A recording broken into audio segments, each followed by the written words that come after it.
Well, greetings everyone. Welcome to Music is a Journey. I'm Peter.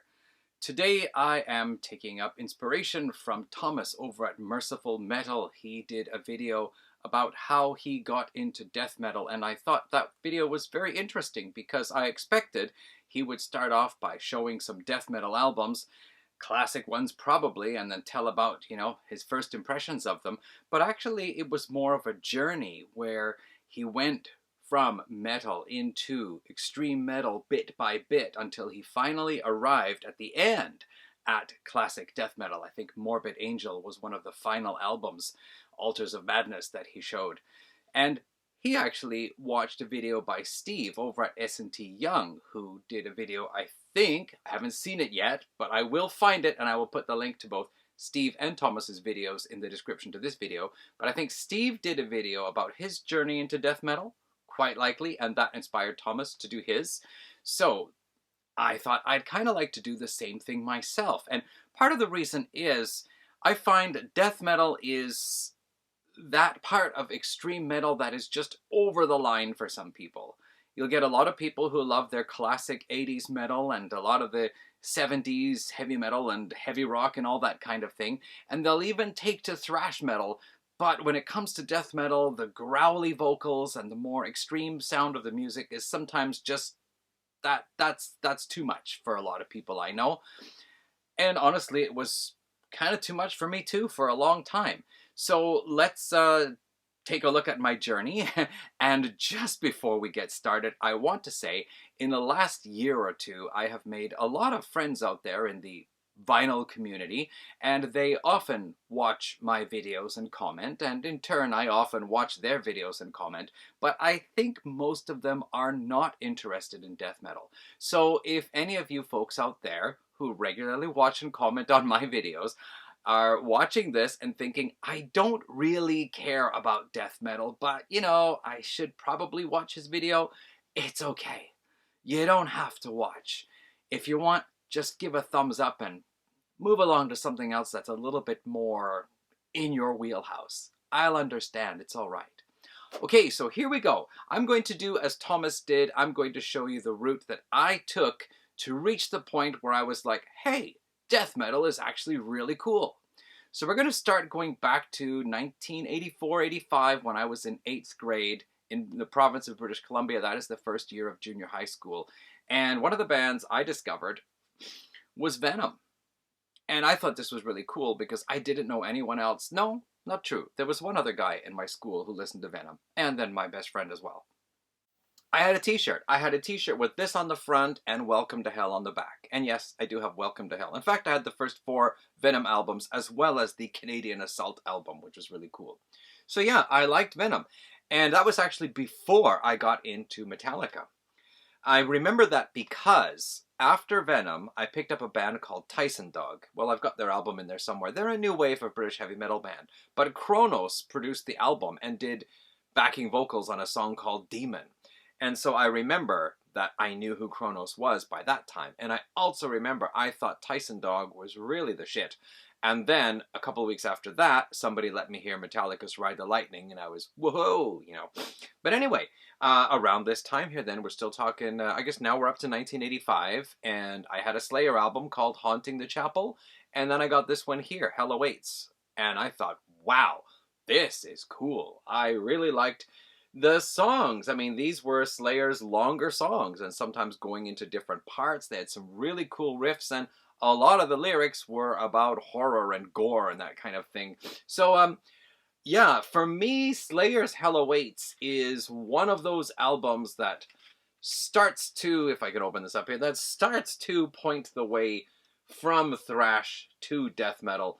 Partly because a lot of the early extreme metal bands of the 1980s that were generally not American tended to lean on the satanic side a little bit, and Slayer seemed to be among their kin.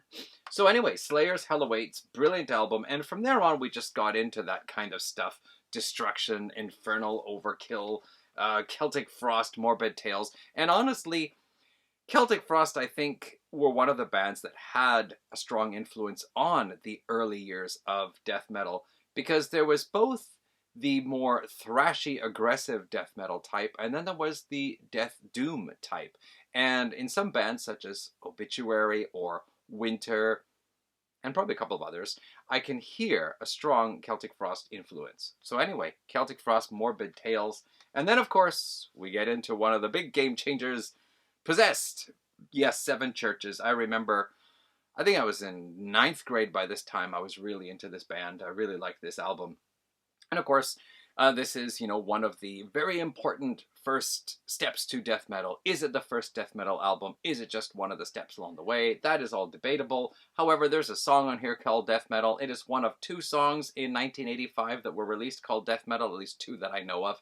And an interesting thing is, going back and watching some of the metal music interviews and programs from the 1980s, it seems that thrash metal, speed metal, death metal were all interchangeable. I watched one video program where they were interviewing somebody, I forget who, and they were just saying death metal, thrash metal, speed metal, whatever you want to call it.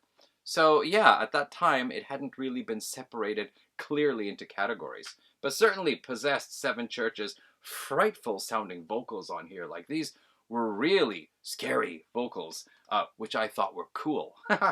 And going along the same lines, also Creator, Pleasure to Kill. I think the European bands just took the extreme metal thing in a slightly different direction from the slightly different direction from the American ones, and the vocals just were a little deeper and scarier, and I don't know,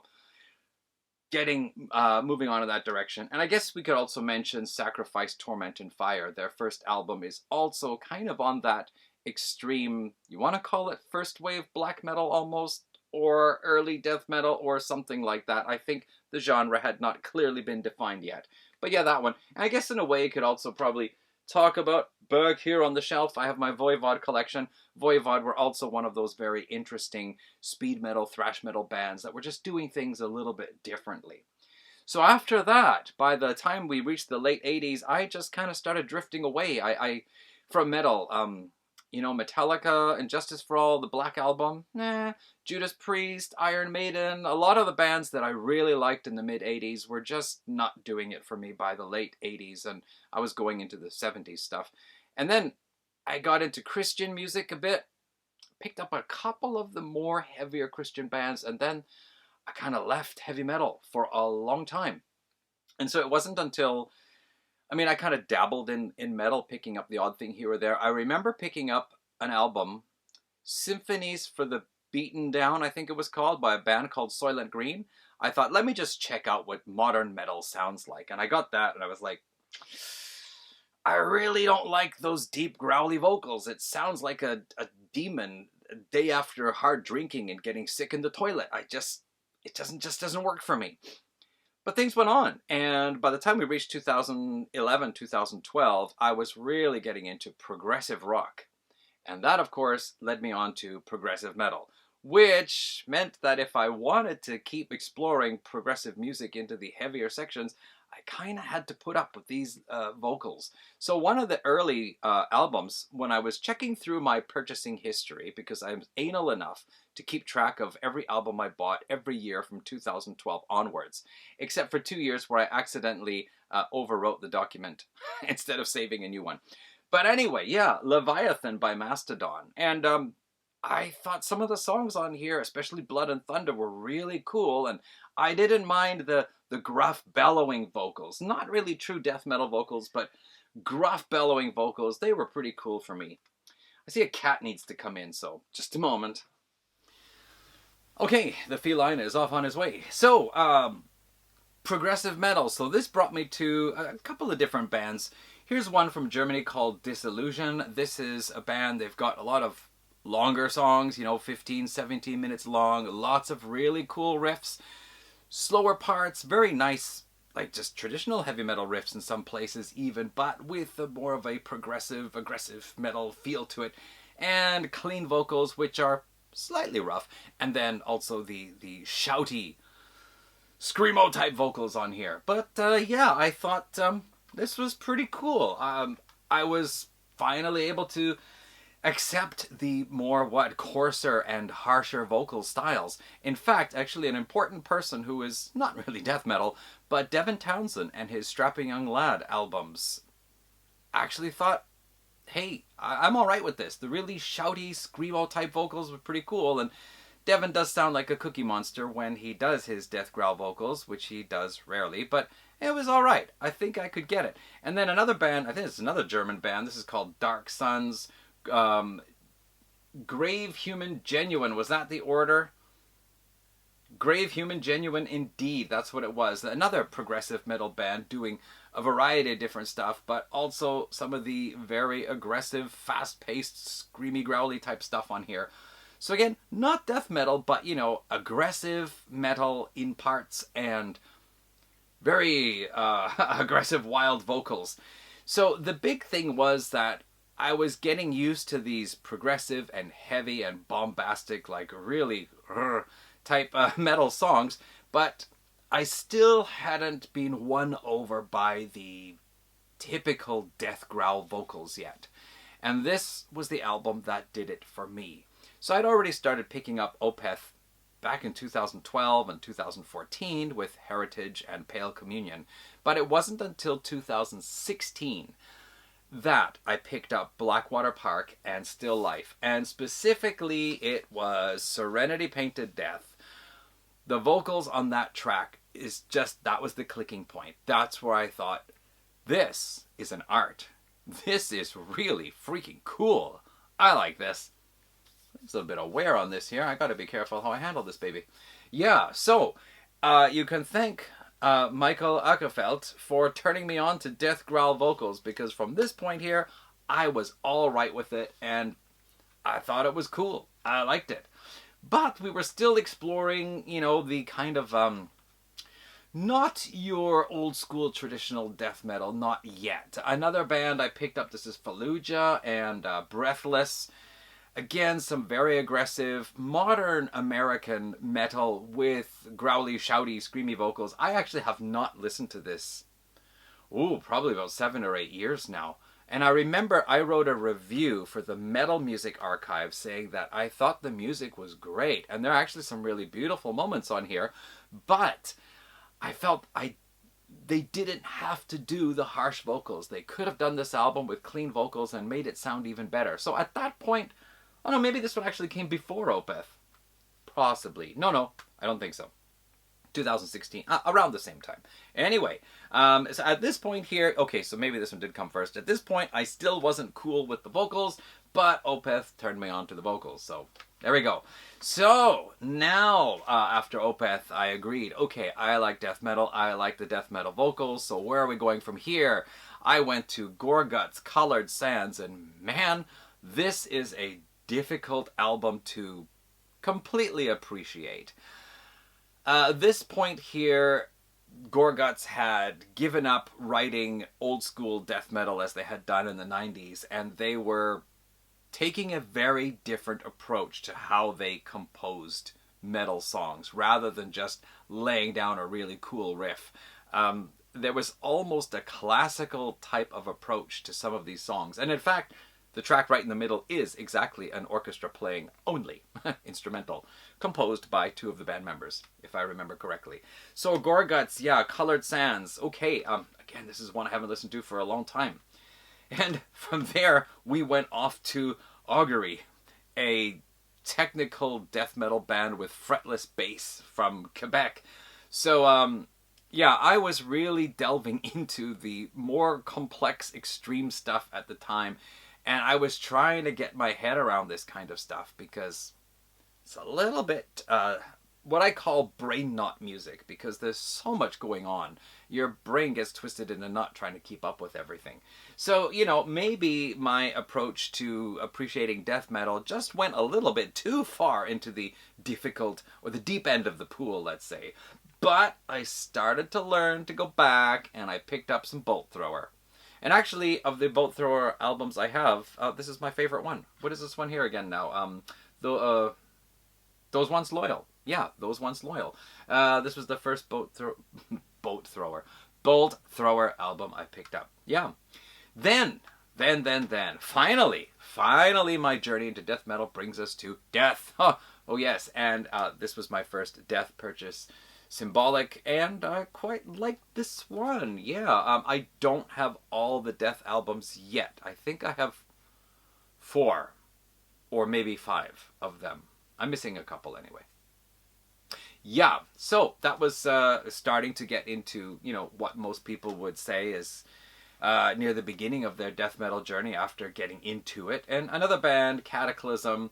So this was more of the melodic death metal. We get very aggressive music, very heavy riffs, growly, bellowing vocals, but there is melody in the music. So, yeah, Cataclysm, waiting for the end to come. And of the Cataclysm albums I have, my favorite song, I think, was something about animals. Was my favorite. Like Animals, that's it, track 3. And then, gotta stay cool, right? So here we go, I decided to try out some Nile. I liked it. I only got 3 Nile albums, but I like them. And what I really like is actually some of the tracks that have the sound effects. Like there's one on here where it sounds like someone is playing some traditional Egyptian music in some kind of like stone room where light is just filtering through the windows, and there are various people and some kind of big creature type thing there, possibly. I don't know what it is, but it sounds really, really neat. And the production quality on this album is so good. Yeah, and so sticking with the really aggressive, difficult stuff, we went to Cryptopsy with Blasphemy Made Flesh. After this, None So Vile. Again, what is this? Brutal technical death metal? Something along that line. And then, yeah, just jumping around. Amon Amarth, Twilight of the Thunder God. I think my favorite Amon Amarth song is on here. And honestly, I'm not a huge fan. Again, this is more like traditional heavy metal with growly vocals. So, maybe not brutal or aggressive enough. Yeah, and then, Entombed. But my first Entombed album was Wolverine Blues, which is, Death and Roll? What a silly name. But anyway, pretty easy to get into. Just like really raw, crunchy guitar sound. Biker type music almost. And the growly vocals, but not too much. More like gruff vocals rather than death growl vocals. So I thought this album was pretty cool.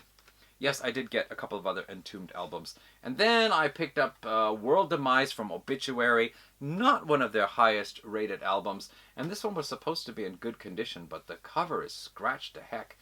But yeah, actually not my favorite Obituary album. I think I like Cause of Death much better. And a couple other ones I have too. And of course, Autopsy. Actually, this was my first Autopsy purchase. An EP called Skull Grinder. What do we have on here? 7 songs. Pretty good. I like Mental Funeral much better though. I love that early Death Doom sound and the kind of almost slack skinned drums that they have. But yeah, actually this is one I haven't listened to for a long time either. We're all still here. We're talking about 2017, 2018. That was really the year that I dived into, I forget. Death metal. And now we're starting to reach probably very familiar territory. I think everybody shows this album at some point or another. Unquestionable Presence by Atheist. Because, yeah, I really liked that death metal could actually be technical and progressive. So that... one of my favorite death metal vocalists is... I'm going to call him Peter, because I never remember how to pronounce his Polish name. But here we go, Vader and Revelations. Not one of their higher ranked albums, but this was my introduction to the band. And I love the vocal sound, and the music is pretty cool too. So cool looking dude back here as well. Yeah, so Vader. And finally, we're going to stop the journey here with Decrepit Birth. So again, another technical death metal band. I think this one from California. And that was really how I got there. And then after that, I finally started going back into the old school stuff like Dismember and Immolation and, yeah, all those bands there, Morbid Angel, all that stuff. I started picking up the old school stuff because I think I went to Banger TV, the YouTube channel for Banger TV, and I watched specifically episodes discussing about essential death metal bands, and that's where my journey continued. So it was rather haphazard here, going from, you know, 80s extreme metal, leaving metal entirely, coming back in through progressive metal, getting into some of the more aggressive stuff, and finally starting to land in places around the death metal camp, being drawn into the vocal style thanks to Opeth, and after that accepting it. Still, some of the technical stuff is, you know, brain nut music, as I say. Beyond Creation, Obscura, that kind of thing. It's almost like a mental challenge to listen to it. And my appreciation for it is more because of the mental challenge rather than actual feeling like, yeah, this is cool. And yeah, I don't listen to death metal all the time, but there are moments where I've had a break from it, and when I hear it again, it's just like, yeah, that's comfortable. I like that. And it's actually been a bit, so I'm probably going to have to spin a couple of these here, especially the ones I haven't heard for a while. There you go. Thanks for watching. Anyone who did stick through to the end, please do leave a comment. Tell me what you think of any of these bands, any of these albums. Tell me what were some of your like first steps into death metal, and if you make your own video about it, tell me about that too. I like to see it. So thanks for watching. Catch you in another video. Take care all, and bye.